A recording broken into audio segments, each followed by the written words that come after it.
You were listening to episode 210 of the Game Deflators Podcast. My name is John, and I'm joined by Ryan. Hey, everybody, here at the Game Deflators Podcast, we like to talk about games we've recently picked up, games we're currently playing, and we dig into D&D with the Mighty Misfits Menagerie in this week's Inflation Deflation Challenge. Well, not really inflation. They're just hanging out.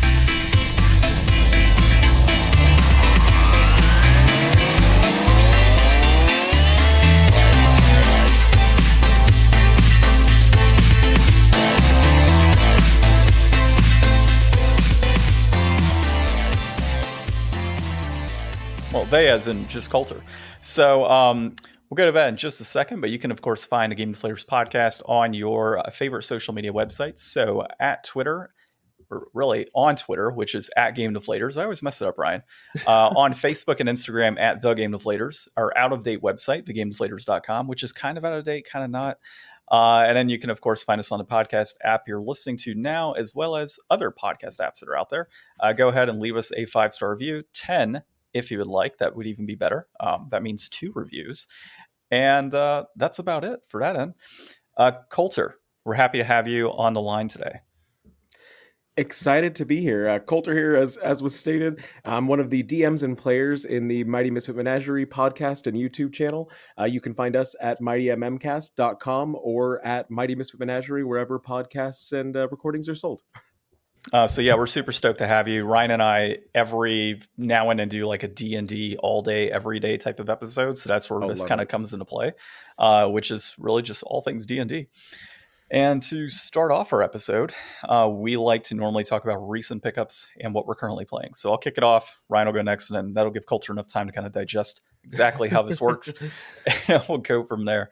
So pickups for me this week, I actually didn't have any like major gaming pickups, but I have had my eye on quite a few things. So with Black Friday window sales, shopping counts. Oh yeah, window shopping is definitely counting right now. So actually, no, I did have a pickup. I had it yesterday. I completely forgot. I had my $5 GameStop coupon, and I went ahead and picked up Lost Judgment because it's on sale for like $12.99 there, and I got it for like $7.99 after my coupon. So not bad. That worked out on PS5, right? A $7.99 PS5 game 2 years later. It's either a really bad game or it was just a hell of a discount. Yeah. But window shopping wise, I've got my eye on Bug Snacks PS5. Looking on eBay for that one because I can't find it anywhere else. I have my eye on Breath of the Wild, although I'm heavily considering not picking that up because it's normally like $40 at Target, and the big discount is it's $30 now. So really, does that matter? Sackboy's Big Adventure, $20 right now on PS5, and then God, what was the other one? There's another $20 game. I don't remember. It's not that important. Obviously, I shouldn't get it. But there's a few other $20 games. Oh, Cowabunga Collection for Ninja Turtles. Oh yeah, that's a good one. Yeah, so those are $20 a pop right now. You can find all these sales right now. You don't have to wait in line or anything anymore, which is fantastic. Especially when it's kind of getting a little cold in Arizona right now. So I don't want to be sitting at 40 something degrees waiting in line for, savings of $20. But that's it for pickup wise. Gameplay wise, I did play Claire Extended a little bit more on the PlayStation 4 Is that version. holding up good? It's actually not too bad. So like last night I was kind of thinking, oh, do I continue playing this? Do I not? And I think it was mainly because I kept getting lost in the game. But then I realized, like, even if I got lost and even if my character died, anything I picked up along the way just routes back to me, like after the characters died. So I'm like, okay, cool. Like I traversed all of this area. It remains on the map. My character died. I go back to my save point and I just kind of continue progressing. So that for me kind of helped a little bit because that game is pretty difficult in terms of navigation. It's really just this huge maze, and all you're really going by is a little map and little lines to kind of enter doors. And then some doors get blocked off, some don't. And it's honestly a bit of a pain in the ass. So went ahead and progressed through that pretty nicely into the cafeteria section of the game. I'm not exactly sure how far that is. I thought I would have it done within a week, but having a child kind of messes up plans on that. Slow progress. That and we played a lot of Beat Saber this week. So we picked up the Imagine Dragons set. We picked up one of the mixtapes that has One Republic and Limp Bizkit on there. And God, what was the other one? My wife got some other random mix on there. Oh, I'm and telling you, you got to get the BTS set. It's the best. I know. I need to get it. We also got the Fallout Boy set on there too. So, not exactly my favorite type of music to listen to, but for Beat Saber purposes, it works. And See, since it's on PS4, I don't have really flexibility to put in my own songs. That's the thing about the BTS set. Like it's music that like you can really dance to, whereas like trying to like play Beat Saber Linkin Park, it's just like hitting a wall of notes coming at you. There's no like rhythm to like what you're doing in like a dancey kind of way. Like I feel like way more into it when I'm doing the BTS songs. It depends on how you interpret it though. So like Linkin Park, when I'm playing, I'm interpreting it as if I'm playing drums. So when you kind of look at the notes from that perspective, they're really drumming notes. And so that movement kind of flows with that. And it's the same thing kind of like with Fallout Boy and such. But Fallout Boy, you more so follow the lyrical aspects because those high and low pitches that he has as he sings. And so that kind of helps that flow a little bit better as well. Whereas some of the more techno stuff that's on there is, very clear what you're playing to, right? Have you tried like the 360 ones yet? I don't think they have it on PlayStation 4 or 5. Oh yeah, they have. I've never been able to do it, but Drew's done it where it'll be like 360. Yeah, I'm not sure. Awesome. All I know though is I've gotten good enough to where I'll play like hard is kind of getting to where I can get S ranks on hard. And I decided, let me try online and see how I compare against other players. And either they were children or I'm just very good now. And so that online play wasn't more than you bargained for yet? On the no. What sucks is that song is actually not on the soundtrack. That was like the one thing I was looking at Fallout Boy. I'm like, okay, if that song is on there, it's what Sugar We're Going Down Swinging, I think. Yeah. I was like, okay, that has to be on there. There's no way it's not. Like that's their first song. Yeah, that's their first hit.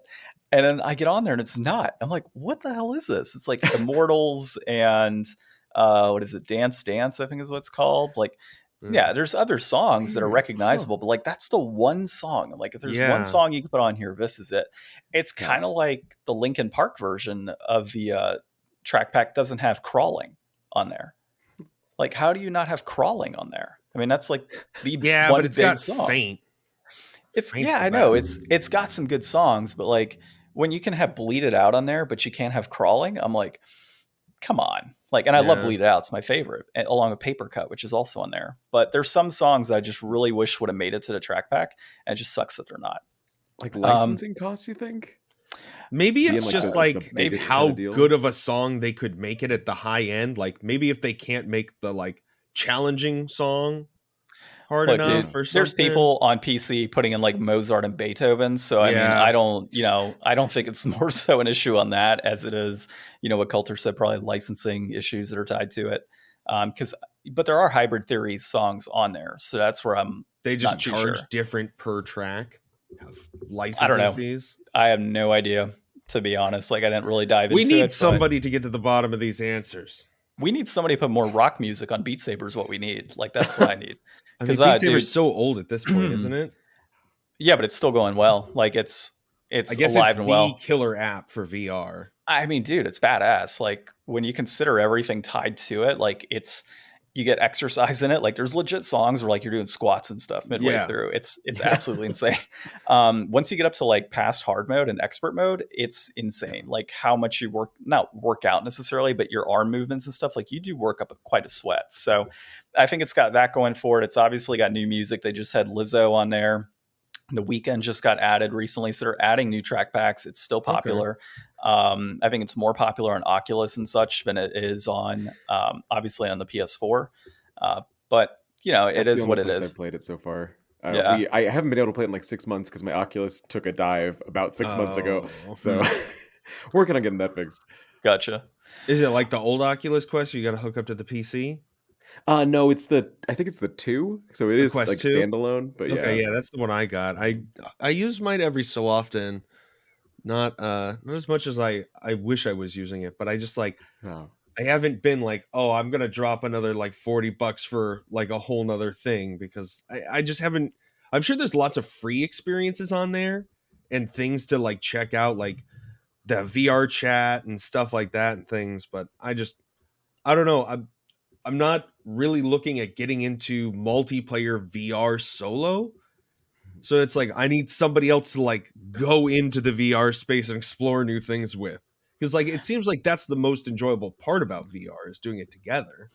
Well, that's why I like Yeah. the PlayStation version of VR so much because it populates up on the screen, right? I don't know if Oculus Quest is able to stream it to the TV, but No. um, yeah. So like while we're playing, my wife can see exactly every single thing that I'm doing on there, and if we're Yeah. playing horror games or anything like that, like she's right there with me in the entire process of that. So like Oh, if I'm that's freaking great. out, she's freaking out, you know. Yeah. Um, so I mean, there's a lot to go for it in that respect. Whereas I do kind of question the whole like Oculus aspect with it being standalone. Like you just, I don't know. To your point, it just doesn't feel like you can enjoy it with somebody as much Yeah, unless you're people in can't that game. see what you're seeing. It loses kind of half the fun of like doing it at a party or something. Yeah, I will exactly. I will say on that same note, when we very first got it, we gave it to a friend to try Beat Saber like on our back patio as we were all sitting there. Tried to continue our conversation as nothing was going on, but he looked so ridiculous doing it, standing there alone in the middle of our yard, that it stopped everything just to watch him dancing to nothing. It's Like, still its own show. yeah. Yeah. That's funny. Well, that's it on my pickups and currently playing. Ryan, I guess you kick it off next.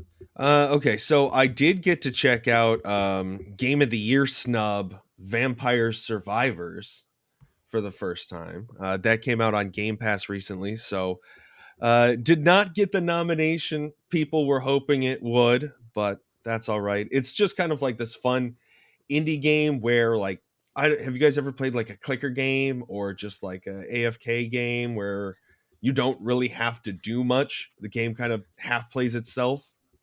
When you say clicker, my mind immediately went to Last of Us. Oh, I Oh, went to Cookie Clicker. Oh, so yeah, we are yeah, both far off. just like one of those kind of games where you really don't do much. So Vampire Survivors, like you're just like a little character on a screen and just mobs of enemies just keep generating and you just walk around and auto attack. And when you kill things, you pick up experience and then you get upgrades, and it's all like kind of Castlevania themed. So you'll get like a whip or a cross or an axe or a throwing knife or whatever. But then as you level them up, they just get more and more ridiculous. So you're just throwing like a wave of knives like every second immediately in front of you. Or like the whip swings back and forth and hits on your sides. Or some will have a radius around. So they all have different kind of attack angles and damage and kind of side effects. And you just kind of accrue these like power-ups as you go. You keep getting money. Monsters keep spawning and spawning more and more. There's like little objective things on the map that you can go to, but for the most part the whole game is just moving and strategically moving around, kiting enemies, trying to like just get them in the edge of your damage range so you can get through the swarm safely without losing all your health, and trying to get like chicken drops to heal your health up again and stuff. It's a very light, fun game, but it's just so grindy because you're trying to just survive as long as you can, like maybe 15, 20. I think the game just kills you at 30 minutes. Like I don't think you can do more than 30 minutes unless there's a way to like kill that Grim Reaper that comes after you, which I haven't been able to do. But you just gotta get money and get unlocks and get more characters and more items that can drop, and there's no reward. It's just doing it for the sake of doing it. But man, it is at a fun hole to fall into for a little bit. If Harry Potter's told me anything, it's you need an invisibility cloak to not die by the Grim Reaper. Yeah, could be. Maybe Yeah. I just like there's like 100 different drops or something you can unlock, and I've only got like not even half of them, I don't think. So there may be way more in this. I know there's tons more characters and stuff I haven't found, which is weird because there's only like 6 levels. But I don't know. You kind of have to like just figure your way out through it. It's a fun, weird little game, and I guess it's generating like a bunch of clone games, and it's been very popular. It's like I think the highest rated Steam game this year, Mm-hmm. which is why I was joking. Like a lot of people have been like, "Oh, Vampire Survivors Game of the Year." Um, but other than that, I did get Pokemon Violet yesterday or Friday, launch day. First thing in the morning, I was there in line at Target with about a dozen or more other people It took them about like a half hour to even like get the shipment out of the back and start checking people out. But I got this like cute little statue that has like all the starters on it. I had already been swimming in spoilers for like as much as I could handle for the weeks before, so I knew everything going in, and that Violet was the only choice and Fuecoco was the only choice, and I made all the right decisions. I think the right decision is to go with Scarlet. No. So the performance issues, that's the big thing everybody's kind of talking about right now. This game run like garbage. You're like sit in the classroom in a scene, and it's not like the big open world. You're just in the classroom, and like in the second row back, everybody's legs are just like a slideshow with like the animation. They're just not smooth at all. I got to this part without giving much spoilers away where you gotta like go find some Pokemon, and it has like a couple of scenes that play out through this encounter, so it's more elaborate than just like, oh, here's a Pokemon, you fight it. And in these scenes, like all of like the health bar in the battle is like here, and then all of a sudden glitched out and mirrored again over here, and like everything's just going like really poorly for like all these cutscenes that are happening. It's all glitchy and juddery and just, it's not good. It's and not no good. voice acting. There's no voice acting.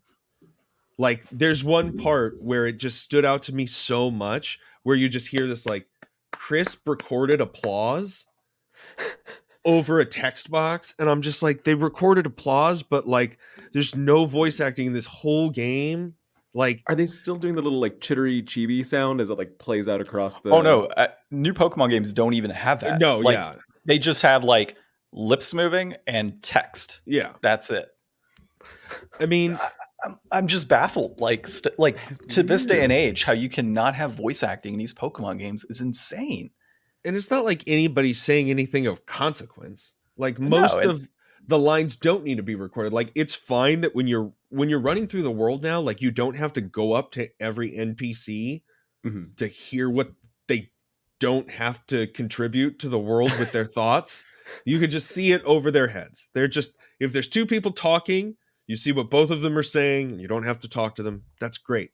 You don't have to go into you can't go into every house now. And it was kind of frustrating at first trying to run up to the houses, but I guess they put doormats in front of the ones that you can go in so you can identify. Well, it's a welcome mat. You're not welcome in the house if there's no welcome mat. So it's like, it's lame that you can't go in all the buildings, but I don't think you've always been able to go in all the buildings. Like I definitely remember buildings without doors on the fronts of them. Yeah. So I guess that's fine. Like it's not a big loss. In fact, like I think it's kind of a bonus because it's kind of awkward. The opening house, your starter house, like it seems really big. Like, but there's like a loft room upstairs, and then like this huge living room with like a, open concept kitchen attached. And it's just like, it seems like too much space for a house this size on the inside. Like maybe they've kind of lost the sense of scale.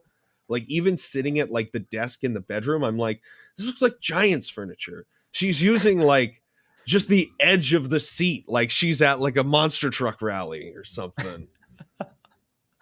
Yeah, that's where the budget went. Developing the bigger house and the graphics tied to that instead of putting it into voice acting. Yeah. Exactly Ticket pays for the whole seat, but you only need the edge. That's what they're going for here. But the thing is, despite all of that, it's super enjoyable. Like honestly, I was so worried and critical about what an open world Pokemon would be like, because I was like, okay, in Breath of the Wild, there's all kinds of stuff that you do in the open world. You're like sliding on your shield, and you're getting these random things and doing these random puzzles and doing this random this, and like there's things that are keeping you occupied, whereas in Pokemon you're just running around and there's Pokemon, and it doesn't seem like enough to carry it. But honestly, I'm having fun just running around and fighting Pokemon. Like the auto battle thing that they made is pretty easy to just grind up a little XP. Like you get like maybe a quarter of what you would get for actually doing a fight but everybody gets it. And if you do a type advantage, it just like takes like a half a second. You just kill that one. And normally they'll be like, oh, look, it's like 5 little like deerlings here. And then you just send out like your fire guy and just like slaughter them all. And they just disappear one by one as he just destroys them. So like the ability to kind of not have to engage in constant battles. Like you don't even have to do the trainer battles. You go up and talk to them to trigger them now. Having like the legendary Pokemon is like your bike early on that you're able to get around faster. The number of Pokemon that are available like in the early area, it's like I've caught a ton of different things from a ton of different generations, and I feel like especially since I haven't really been engaging in Pokemon in so long, I'm able to come back and more Pokemon are new to me because I've missed those generations. So having them in there, it's like I don't necessarily need to just look for only new Pokemon from this new generation.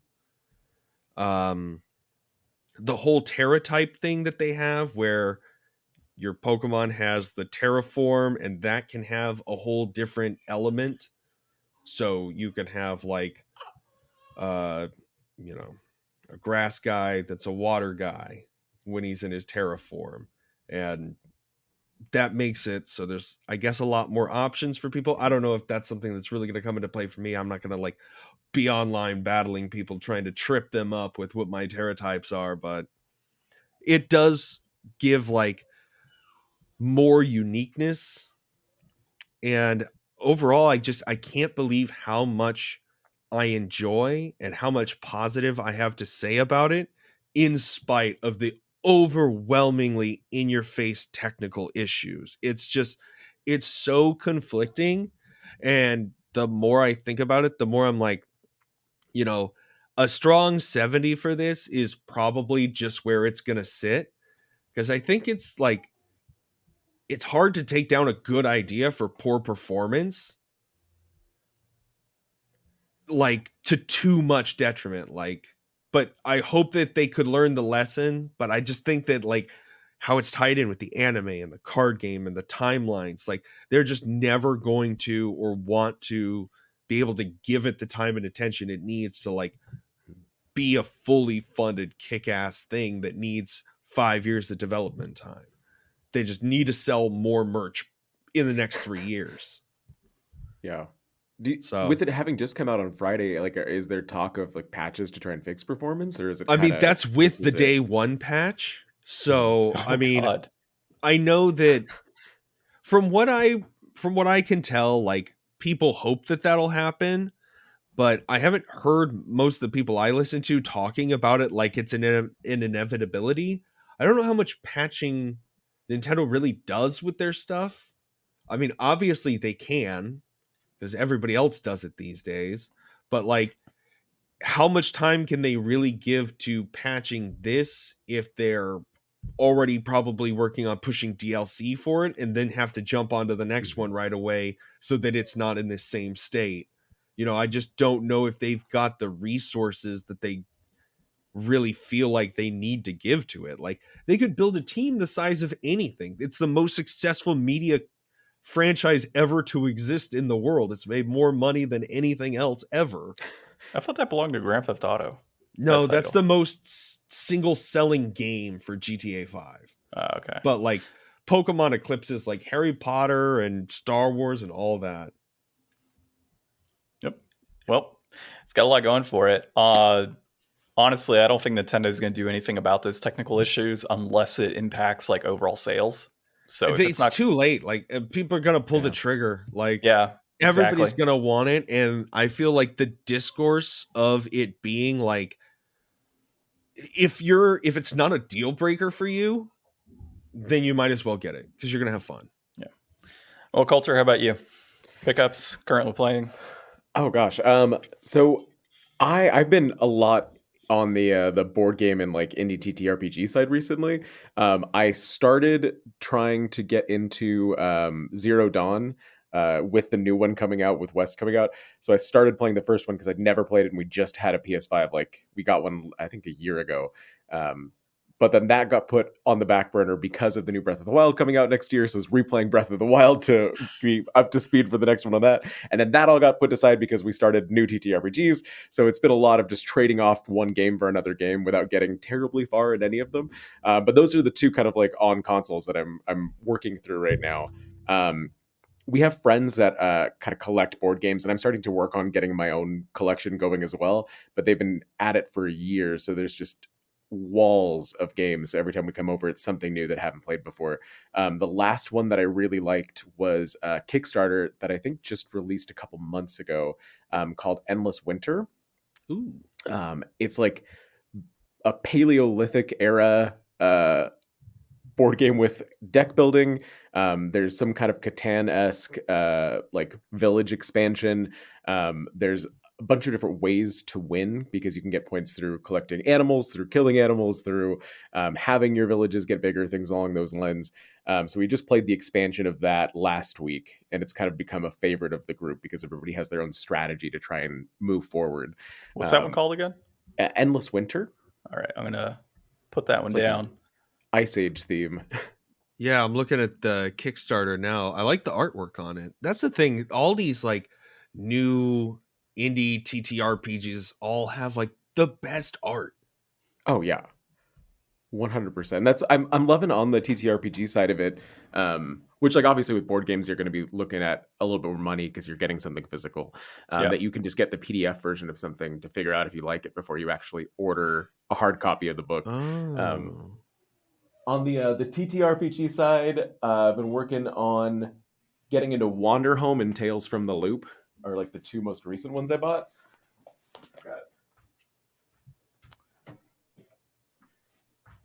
Oh, a couple books. All Yeah. right. So this one is just super cute. It's kind of like a little Redwall-esque, and it's like a very rules light kind of system. But yeah, you get like oh shoot, I was trying to find some of the illustrations in here that are neat. I'll send you pictures or something afterwards. But you're basically playing it as like a cute animal in a world that's just been ravaged by war and has recently come to peace. So there's all these like haunted backstories of what people have survived. But now, you're just hanging out with your little fox friends. What's that one? It's called Wanderhome. Wanderhome. Yeah. I'm gonna play a little hedgehog whose family was slaughtered. All right. I love it. Wielding the sword Sonic of his former oppressor. And then Tales from the Loop is the other one that I got semi-recently. It's been out for a while, but yeah, kind of 80s, if the 80s had dramatically better technology, taking place in a little island in Scandinavia, where a lot of the like research on that technology is being done. So it's kind of a kids on bikes vibe. Yeah. But I'm just looking at some of the art from Wanderhome, and yeah, man, this is solid. It is. This looks good. It's very like it feels like it'd be relaxing almost. Oh wow, that's pretty cool. Oh, it's like $45 for a book. That's not bad at all. And it's like a pretty solid book too. Good hardcover. The jacket's nice.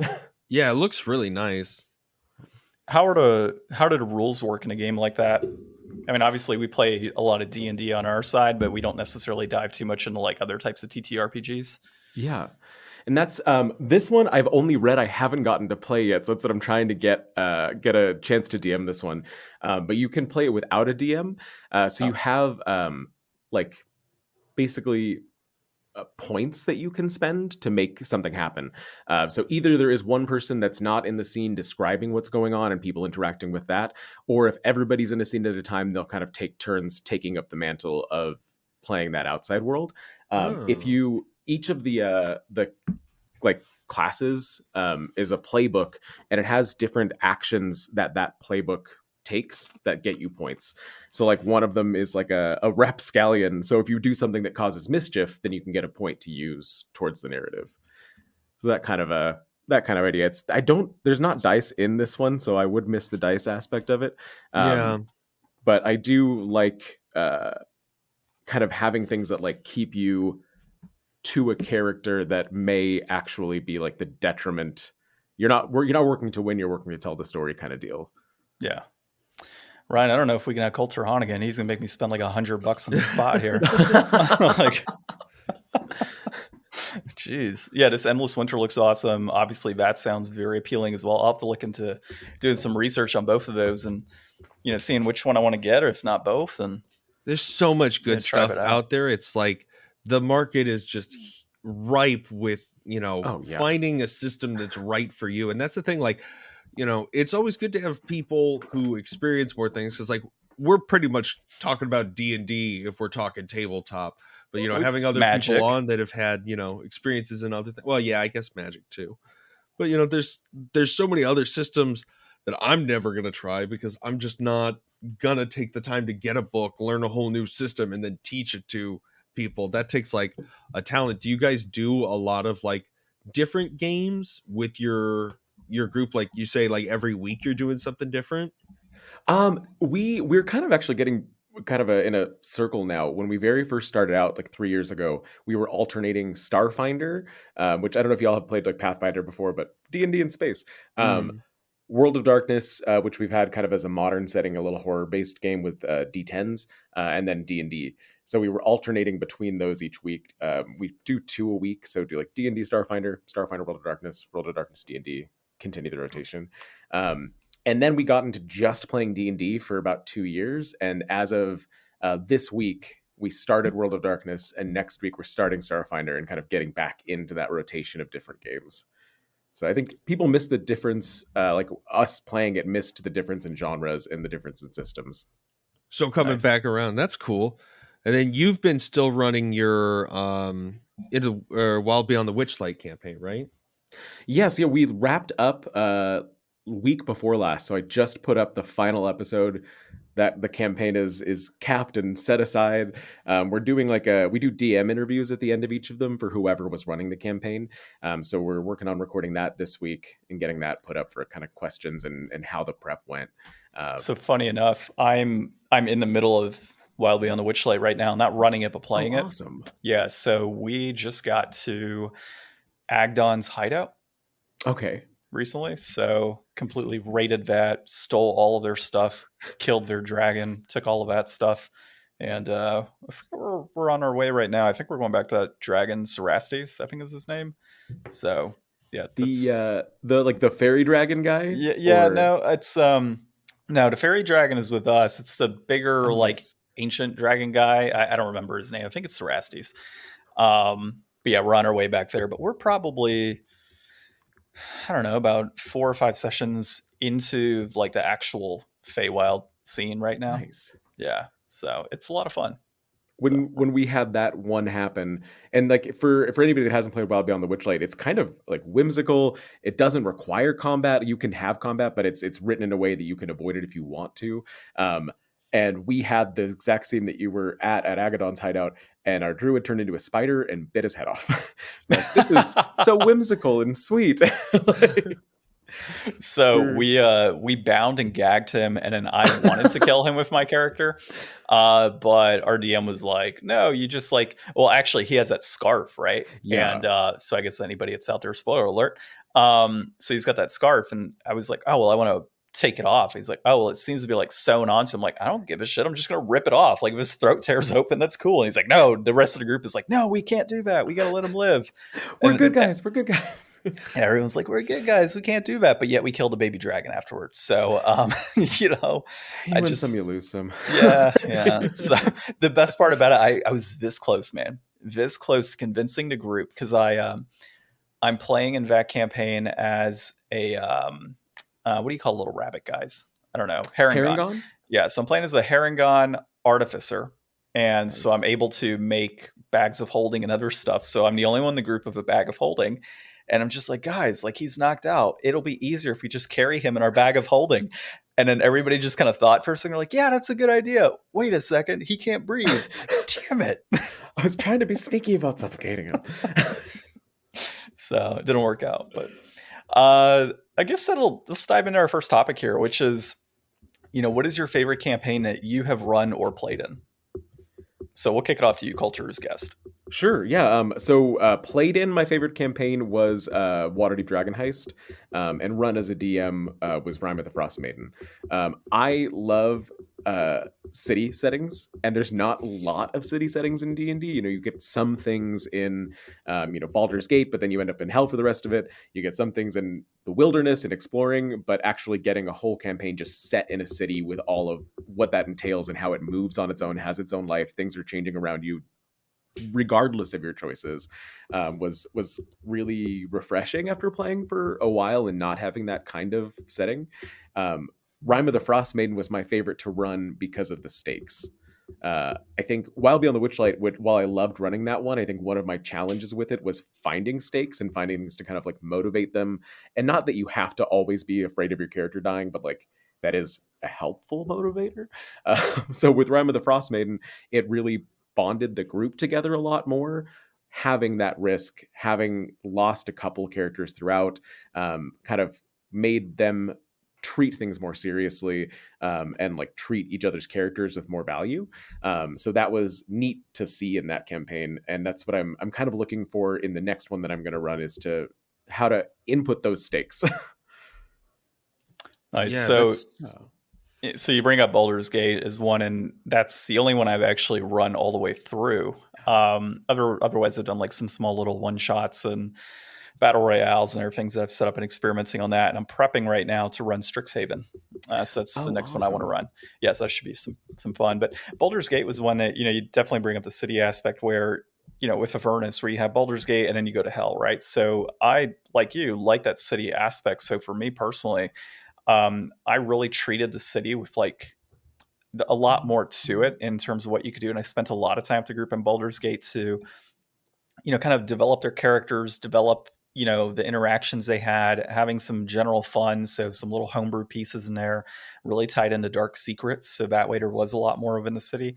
And Nice. then also had them traverse out the Candlekeep. So I ran, well, you go to Candlekeep obviously, but I took that and used a Candlekeep supplement book, the one called Little Campaigns. And I actually ran something out of that. So basically one shotted within the actual Avernus, Descent into Avernus campaign.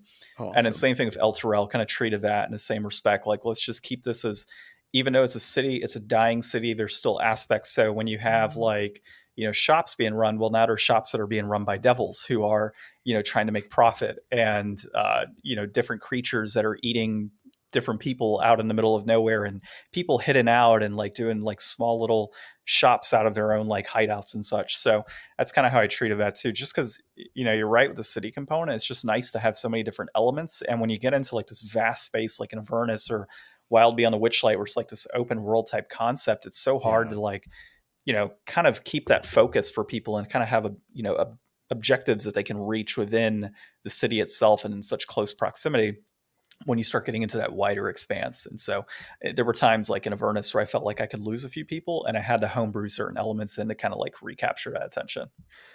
That definitely makes sense. Yeah, kind of like when you can just go anywhere, then they will just go anywhere. Yeah. Like, I would say my favorite campaign, though, and I've brought this up on a few of our D&D episodes, probably the one we ran with Ryan, actually. We oh, thank played, you. yeah, it was a lot of fun, Ryan. Well, I had a lot of fun, that's for sure. So Ryan let me get away with so much crap in his campaign. It was, what was it called again? It's the That's out Out of of the the Abyss. abyss. Out of the Abyss, yeah. And so Ryan, in that campaign, I was able to ride a dragon and completely destroy a city with a dragon and manipulated it, which I still don't know how the hell I got such high dice rolls. And it's not like it's not like it was virtual and like I'm like, oh yeah, I rolled a 24, but it was like a 12. No, like Ryan was straight up next to me. He's like, how the hell do you keep? He's like, he was gonna kill you, and he rolled like dog shit and just got like a 5 to your 22 on Yeah. your, like just stupid stuff. And so there were so many times I should have died in that campaign, and I think I died 3 times, and somehow the group kept bringing me back, which was always fun to just create more shenanigans. But I think the big reveal, Ryan, was my favorite in that, and I'll always remember that piece where, I destroyed the entire city where the Dwagar live with a dragon, and then fled, and somehow was able to get out of the Lake of Darkness, whatever the lake is in the Underdark. And it was probably about 2 months where I was not active in the campaign, just watching people. And Ryan, like, without me knowing what was happening, just has these like scarred up, burned Dwagar that like approach the rest of the group and are like, "You burned the entire city. Like you're at fault. You must pay for this." And everyone in the room just kind of looks at me like, "What did you do?" Oh, look, if this is the consequences of my actions. Oh, it was best thing ever. I was, swear, man, that was so much fun. Yeah, that was where I really ground my teeth as a DM, was having to deal with John. I've got the Waterdeep Dragon Heist book here too. I've not ran it or played in it, but I got that book because I thought it sounded like so fun as like a setting, and I like how versatile it is, how it's got like the setting at like every season, and like there's multiple villains and ways to run it, and it really seems like it would be a great resource to use for that. I've always really wanted to do more of like an urban campaign, but just haven't really had the chance. My favorite campaign that I ran is definitely my like first real D&D campaign that I tried to do. It was like a homebrew setting that I was doing in my own world that I made with like everything going on. It was the Hex Files, and I had my my crew. They were all in a organization kind of like the X-Files, where they would be kind of like researching, whatever was going on. For like the first one was like a whodunit werewolf mystery in like a little town. They had to try to like find out what was going on, who was the werewolf.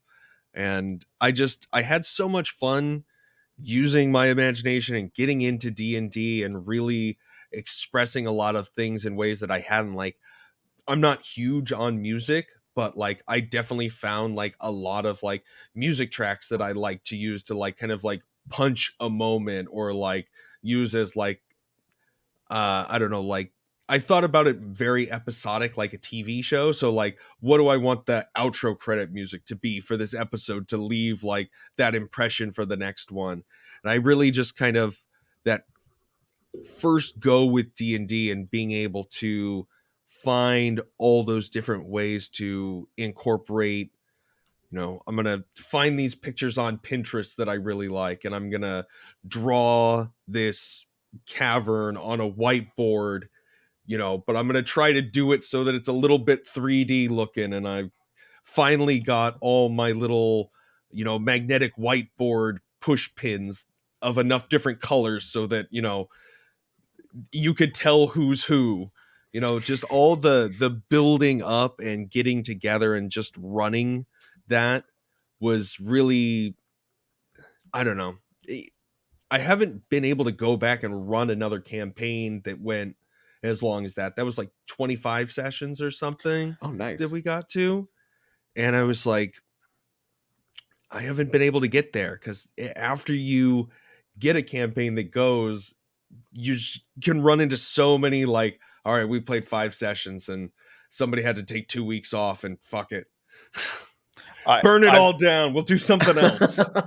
I've gotten to a rule when I'm running, because we have, like, Ryan, you'll be in the Strixhaven campaign, and we've got, my wife, another friend. So we'll have 5 people total in that campaign. And I got to a rule at this point where it's like, you know what? If one person can't show up, I'm still running it, because I'm not going to go into a situation where it's like, okay, you can't make it this week, the next person can't make it the next week, and then we're a month out, right? Like, I'd much rather just run the campaign. If you're out, you're out. We continue on, and I'll just update you and say, here's exactly what happened. And then the next time you come in, you're already set. You're good to go. And it allows those campaigns to just continue going, because, you lose that momentum. People lose interest. You forget what happened, and it's hard to get re-engaged with it on a week-to-week basis. Yeah. Like, that's what I found is most helpful now. We've been really lucky with this same group kind of being together for so long. Like, I think, and these are of course 2-hour sessions, so it'd be a bit shorter if they were 4-hour sessions. Yeah. But I think Rime of the Frost Maiden was 50 episodes, and then Witchlight was 36. And we actually play Strixhaven when somebody misses.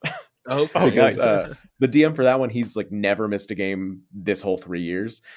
So yeah, if we have one person out, we just run Strixhaven, have a reason for them not to be there, and then once they're back, we'll jump into the other campaign.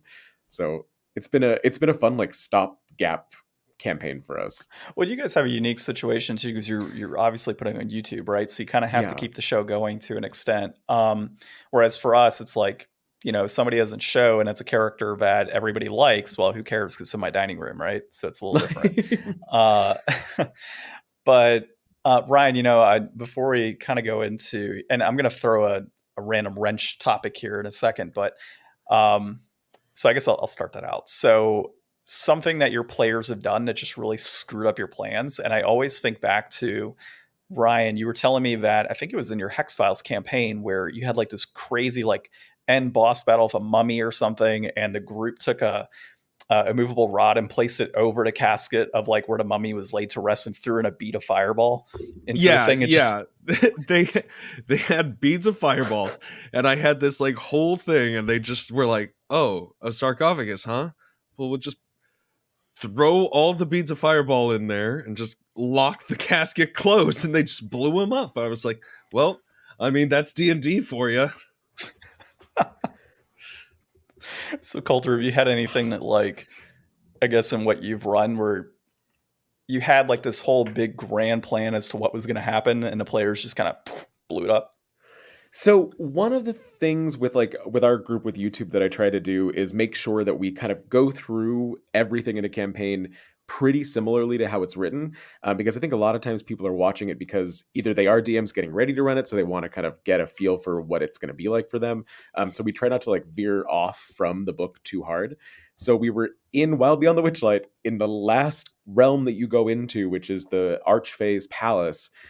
We barely gotten through any of the kind of like exploration period, and they jumped past, I think, they were in D&D, they're numbered rooms, so you have 1 through whatever. Yeah, they jumped from room like 11 to room 50. There's a whole mechanic in that place, spoilers for anybody that's watching that's playing in it, where you have to bring this crown of thorns between 2 gorgons to unlock doors. So there's a lot of returning to them to get another door unlocked to go back to another place. They found a book, which is actually there, where if you write your name in it, it unlocks every door for you.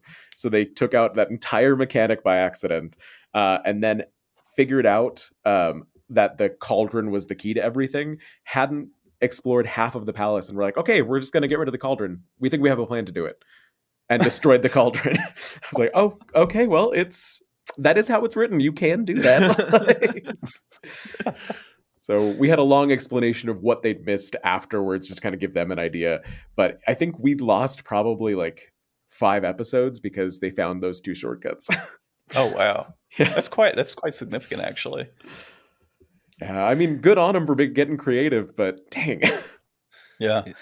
I think for me with the whole Avernus thing, I had, God, I forget the enemy. It's because obviously you can go one path of demons, one path of devils, and they went down the path of devils, I think it was, because the demons are spawning trees, the devils are another location. And so it was this like grotesque, like ancient being that had like a gnarly face and chained up, and like basically Bel's devils are trying to solicit information of it to find the rods to be able to bring back the companion light. And so I had this whole big thing tied to it, a whole big like battle is going to go with it, and had multiple devils that were there, and they just decided, well, we're just gonna leave, we're just not gonna talk to this guy. And I'm like, you do realize that like this is a critical moment, right? Like you're not progressing from point A to point B unless you interact with this being. Like, no, we're good. So I had to like do some crazy mind takeover thing at the last minute to get them engaged with this enemy. And they're like, you're railroading. I'm like, no, I am putting you on the path to actually beat the campaign. So stuff like that happens all the time. Like, oh, we don't want to do that. I'm like, no, you kind of have to. That's how it works in a, linear type of story for a campaign book. You just can't say, I don't want to go here, because guess what? DM doesn't necessarily have what's prepped to be able to go a different route right now, even though there normally is kind of preparation involved for that. Not always in that type of setting. So cool. All right. So Ryan, you brought up like whiteboards and pictures and all these other crazy things. And I remember when we first started playing, out of the I had a abyss with very you. elaborate setup. You had a crazy, crazy setup. So we'll start with you on enhancing the game. So what are things that you can do to make gameplay better?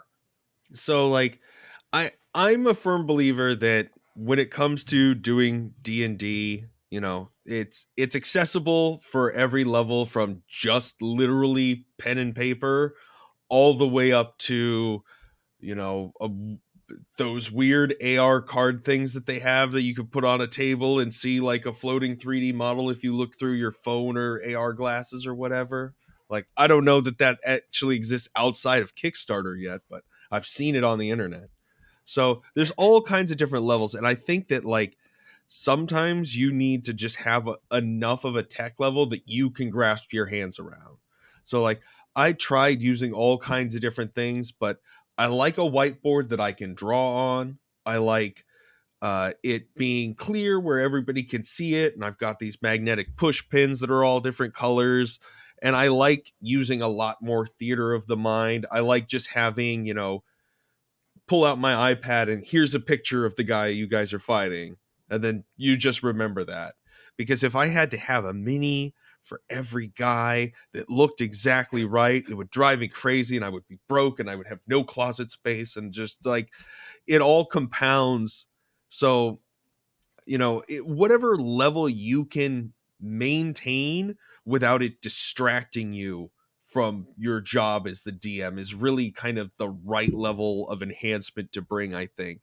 So I have a feeling I'm probably the lowest tech end on here, because like I keep all my notes in OneNote, and I've got, whatever book that I'm going to be using or books.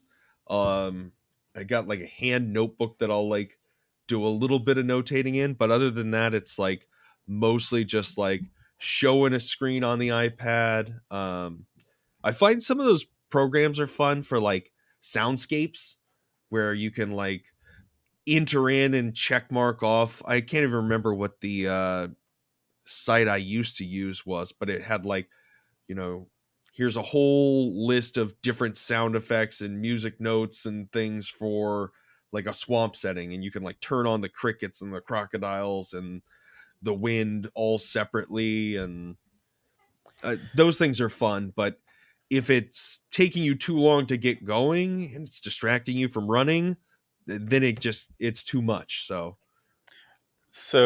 I've Yeah. taken kind of a mixed media approach as of late. So when I first started DMing, and it was predominantly just like, a colored, not whiteboard, but you know how you can roll out the maps and it's kind of that nice shiny, and you just kind of draw on it. So I started with that, and it was only that.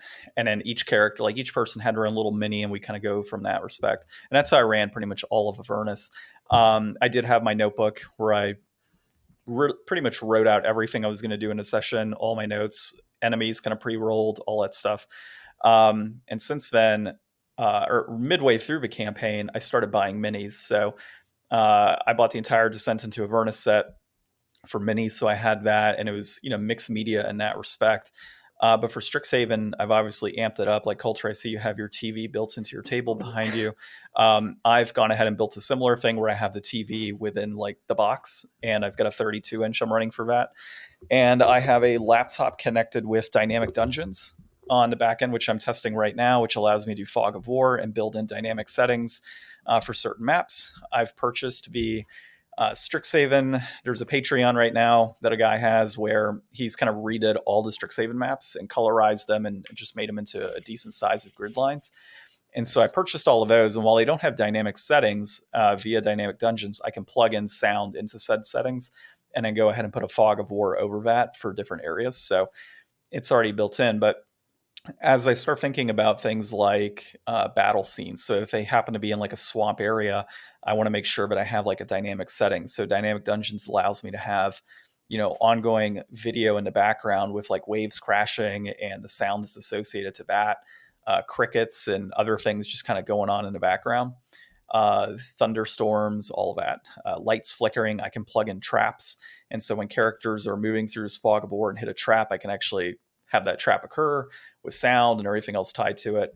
And so we have that kind of going on along with the minis that are being created as well, or being used as well. So really kind of taking, instead of that larger 3D environment that like people see on Critical Role, that's way too expensive. This is definitely a cheaper alternative in my mind to kind of get you into the game. The fog of war, I think, is the most important aspect for any D&D campaign. Especially now with the technology we have. I like the whole map idea and drawing it out, but there's only so much you can do without having to stop in the middle of a session and kind of say, okay, cool. Like, you've walked into this area. Let me draw a little more of a map. Let me draw a little more of a map. Oh, you can go left or right, but now I have to like honestly create lines showing the multiple pathways. And it's just a pain. Like, why not just have fog of war? The characters can move around. You expose X amount of grid space. Oh, there's a door. Okay, cool. We'll enter through that. And they may not see that there's a door in like this opposite side because it's completely black to them. So that's really the approach I've taken and will take moving forward. And I think it's the right move. How about yourself? I love that. I actually have not worked with dynamic dungeons before, and this is like a big inspiration to go and look into this more. We kind of at a similar basis from the get-go of this, we've been using Roll20. We were trying to figure out kind of the best way to show things on screen so that if you're watching, you could kind of know what was going on. So we experimented with cameras above hand, looking down at the table with minis, because we were all big into minis, and realized there was just not really a way to show it clearly. So we switched to streaming the screen to the recording. I create tokens for each of the players based on the character artwork that they provide. Usually we use the provided ones from Roll20 as far as what Wizards of the Coast has put out, just because they do such a great job building the Fog of War in and building sight lanes in. And I love that added feature of having it be what your character can see, what your dark vision is, what the angles are. But also hopped into Patreon a bunch because in all of these campaigns, Wizards of the Coast does a great job with the maps and the artwork that you get. But there's just a lot of scenes that I was thinking like, this is going to have combat in it, or this is going to have something they're going to want to see. And it's just not there. So Patreon, I got a whole pack for Wild Beyond the Witchlight that basically had every single scene in the entirety of the book as a map. So that was super helpful to just be able to input whenever needed. Kind of similar with Candlekeep Mysteries. We're rotating 3 DMs for that one. So they're all using Roll20, and they're mostly using Patreon or other outside resources to pull in additional maps, because those ones being meant to just be 2 to 3 sessions don't have a lot of filler in them to use in those ways.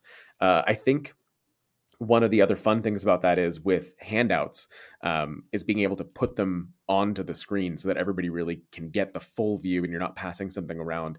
I do kind of want to do more like physical handouts for my next campaign just because they're fun. But it's so helpful to have that and have it be that like the audience can also then see what they're seeing. Yeah. But I love the sound element. Sorry, go ahead. Oh no, dude, the sound elements are fantastic. Now, I'll tell you, at Dynamic Dungeons, you need to make sure your laptop is pretty decent in terms of power. So like, we're using my wife's laptop and it's a little older. I just had to upgrade to RAM. Dynamic Dungeons uses like 4 gigabytes and her RAM was just one 4 gigabyte card for some reason. So I'm like, we're going to put 16 in there now and make that run a little more.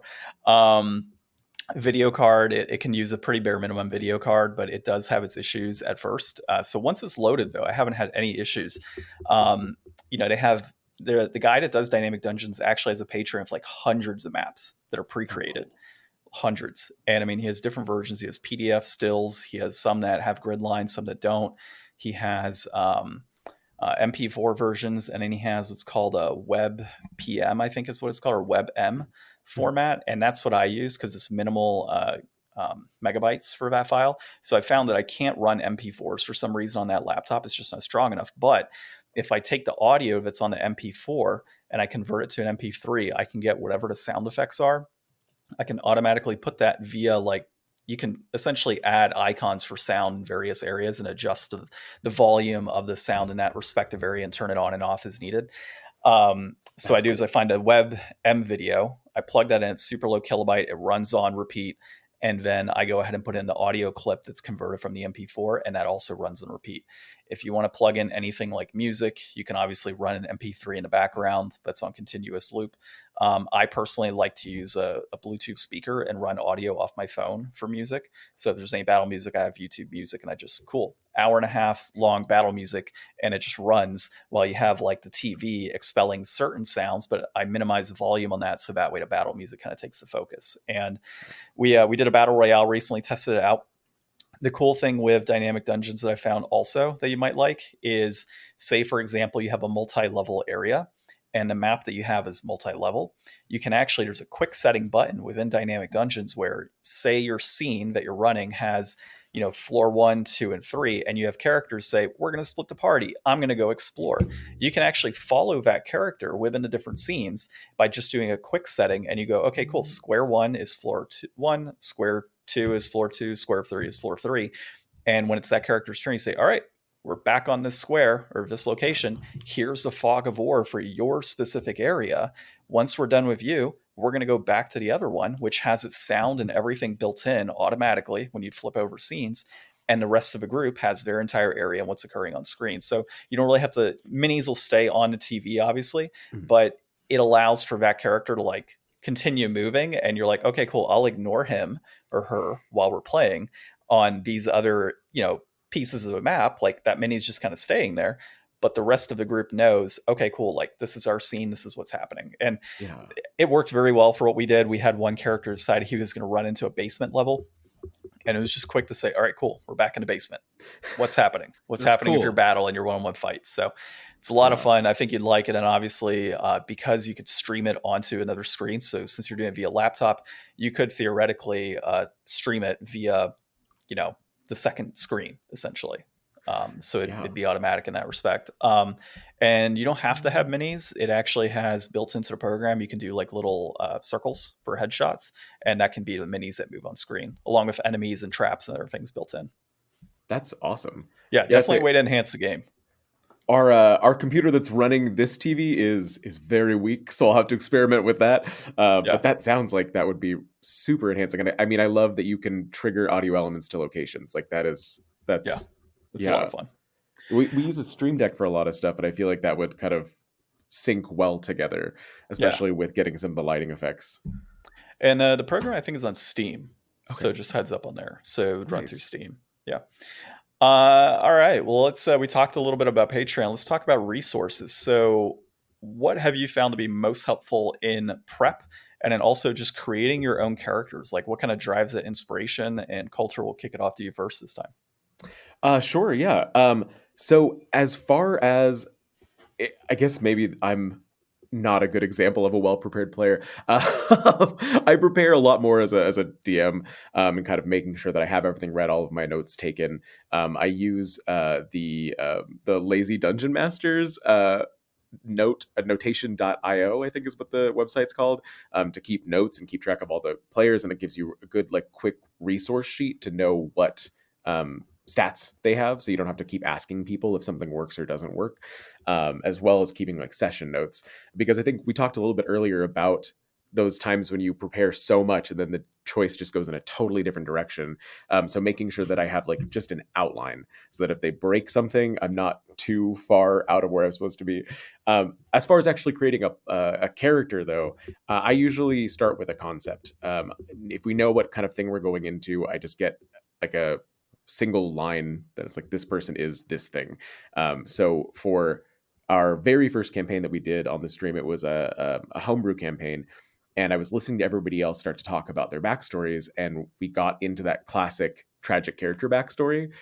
So the way that I built that character was, he doesn't have a tragic backstory. And then I built everything else around him not having a tragic backstory, having a loving family, parents, had a great relationship, were very supportive, ran a magic shop. Nobody was ever in danger or trouble in his whole life. And, had that as the basis for him becoming the wizard that he was going to become, which then, of course, gave the DM fuel to destroy all of that. So it worked out great for both of us. But yeah, usually I start with a kind of a single phrase to describe the person and go from there. Gotcha. So for me, I like to do a lot of collaboration with the DM. So whenever I'm playing in a campaign, it's collaborate with the DM and just kind of say, look, here's the idea that I have for this character, but you're obviously building the world. You kind of have an idea on what you want our characters to experience. what can we do with my character to make this, worthwhile for both me and other players. So um, one of the things that I've done recently, we have a homebrew campaign that's kind of on hold because we're playing Witchlight, and I've gone through two characters in that campaign now. I'm entering on my third, one of which was a drunken monk who destroyed a tavern, got arrested, and recently broke out of prison. So I have a choice to go back to him. I ran a dwarf barbarian with a giant hammer that was kind of like embedded with the power of Thor, essentially. And, she kind of went her own way, but I can revisit at some point at any point. And now I'm currently developing a turtle who is a monk and has a pet. God, what is it? Some sort of like, God, what are they called? They eat shells and they swim in the water and they're like furry. Otter. Yeah. Geez. Such a space cadet on that, man. Yeah. He has a river otter as a pet, and the river otter is continually trying to run away from him, but he's got it on a chain and keeps grabbing at it. So like, oh, this river otter loves me so much. So like trying to have like this quirky character in there, and it's a turtle that can't swim, basically. So, so we're entering water deep, and it was like, okay, can you think of something like, John, you don't have a character. Can you think of something that is going to really enhance the gameplay? And that's really what it kind of came down to, is like, let's make a fun character who just like sticks with the group. He can't swim even though he's in water deep, and just a whole bunch of crazy stuff like that. So working with the DM closely, and then with my players, I try to have a concept at first. Like, so if Avernus, it was specifically the Dark Secret, and really kind of took in that Dark Secret to say, what is something that like you want your character background to be? And then in working with all those characters and working with every single player, deciding, okay, here's my overall arc and how I want to handle this. And it's going to be my theme throughout the campaign. So every single character actually had some sort of tie-in personally that they didn't know, but I was able to kind of integrate that together and like kind of tied lines together based on their background. So I had like one character who was in league with, like her parents apparently had died, but they were actually slave traders and like sold her off or tried to kill her and manipulated her after they had died as like demons, because they were tied to Yanagu, to essentially like kill her parental figure. And that took her down a path of darkness. Well, those same slave traders actually dealt as a slave one of my other characters that was in the campaign. They didn't know until later on that there was that sync. Another character who, and the theme was slavery in this one, obviously in Avernus, another one that was actually sold into slavery as like a high-end figure within the Feywild. And she was thrown into Avernus with like a collar and everything else. And then another guy who killed his brother, and there was a link between him and the rest of the characters because that same devil actually helped to manipulate other characters in the campaign. So really just kind of making sure that all of my players were happy with the dark direction that they were going to go in that background, and then finding a way to merge it so that way there was kind of that heartfelt ending for them. Yeah. And when we finished the campaign, it was just like shock and awe for like multiple people of like, what the hell just happened? And I think my favorite was my wife's reaction when it was revealed to her that her parents actually not only like they weren't actually in fact slave traders at first, they were manipulated by Yanagu, and that's what they became. And so we had this whole thing of like their ghost passed through her, and she saw all these crazy memories of like her family and all these things that they wanted to do, and it was like tearful moments. I'm like, that's exactly what I was going for, like, to end this campaign. And I think development wise, that's where I always kind of stick it for characters. And in general prep, kind of similar to you, I like to take plenty of notes and just kind of have that preset. Reading a campaign in advance is very helpful. And then obviously kind of going chapter by chapter after that to kind of dictate what you want to do. Ryan?